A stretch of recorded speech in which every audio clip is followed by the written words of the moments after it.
பரிசுத்த நாமத்துக்கு ஸ்தோத்திரம். இந்த தினத்துக்கான தேவனுடைய வார்த்தையானது 19ஆம் சங்கீதம் 19ஆம் சங்கீதம் 7ஆம் வசனம் 8ஆம் வசனம் பார்க்கும் பொழுது, கர்த்தருடைய வேதம் குறைவற்றதும் ஆத்துமாவை உயிர்ப்பிக்கிறதுமாய் இருக்கிறது என்று சொல்லி பார்க்கிறோம். கர்த்தருடைய வேதம் குறைவற்றது, அது நிறைவானது என்று வேதம் சொல்லுகிறார்.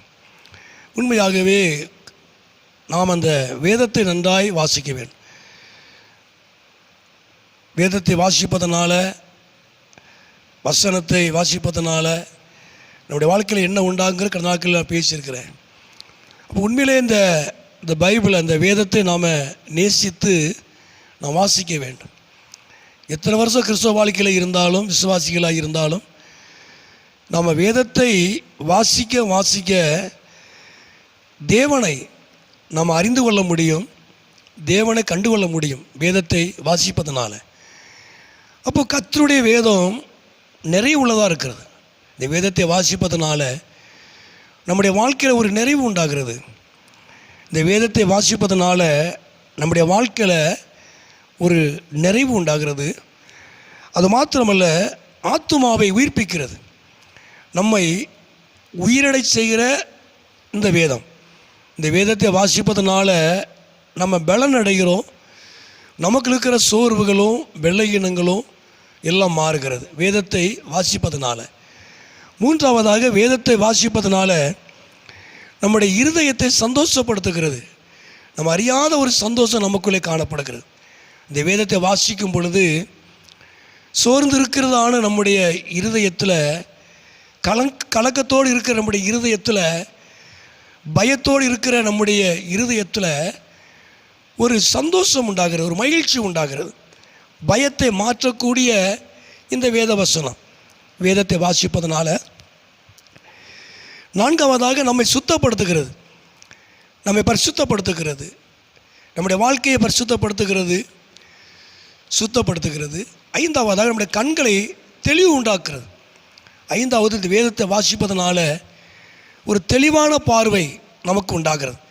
ஏன்னா மத்தையில் நம்ம வாசிக்கிறோம் இல்லையா, அதாவது கண்ணானது சரீரத்துக்கு விளக்காக இருக்கிறது. அப்போ கண் தெளிவாக இருந்தால் சரீரம் முழுவதும் அது வெளிச்சமாக இருக்கும் என்று வேதம் சொல்லுகிறது. அப்போது நம்முடைய கண் தெளிவடைகிறது, சரியானதை பார்க்க சொல்கிறது, சரியானதை நோக்க சொல்லுகிறது, தெளிவான பார்வை. இந்த கண் தெளிவாய் மாறுகிறதுனால, வேதத்தை வாசித்து கண் தெளிவடைகிறதுனால நம்முடைய சரீரம் வெளிச்சமாக இருக்கிறது, நம்முடைய வாழ்க்கை வெளிச்சமாக இருக்கிறது. அப்படின்னா நம்முடைய வாழ்க்கையில் எந்த இருளுக்கும் இடமில்லை. இருளை மாற்றக்கூடிய வெளிச்சமாக இந்த வேதம் இருக்கிறது. அப்போ இந்த வேதத்தை வாசிப்பதனால நம்முடைய கண் தெளிவடைகிறது, நம்முடைய சரீரம், நம்முடைய வாழ்க்கை முழுவதும் வெளிச்சமாய் மாறுகிறது, இருள் விலகி போகிறது. அப்போ உண்மையாகவே ஒவ்வொரு நாளும் நாம் அந்த வேதத்தை வாசிக்க வேண்டும். வேதத்தை வாசிக்க நமக்கு நல்ல ஒரு நிறைவு, ஆத்துமாவில் நல்ல ஒரு பலன், இருதயத்தில் ஒரு சந்தோஷம், பரிசுத்தம். ஐந்தாவது காரியம், நம்முடைய கண் தெளிவடைந்து நம்முடைய வாழ்க்கையில் வெளிச்சம் உண்டாகிறது, இருள் மாறுகிறது. அப்போ வாழ்க்கையில் ஒவ்வொரு நாளும் வேதத்தை வாசிப்போம், தேவனுடைய ஆசீர்வாதங்களை பெற்றுக்கொள்ளுவோம், தேவனை இன்னும் அறிந்து கொள்ளுவோம். கர்த்தர் நமக்கு உதவி செய்வார். ஜெபம்.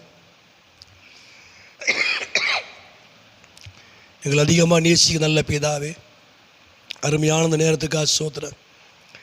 இந்த சத்தத்தை கேட்டுக்கொண்டு அருமையான உடைய பிள்ளைகளை, குடும்பங்களை கர்த்தர் ஆசீர்வதியும், நாமத்தை மகிமைப்படுத்தும். கர்த்தர் மகிமையான காரியங்களை செய்யும். இயேசு நான் ஜெபிக்கிறோம் நல்ல பிதாவே. ஆமேன், ஆமேன்.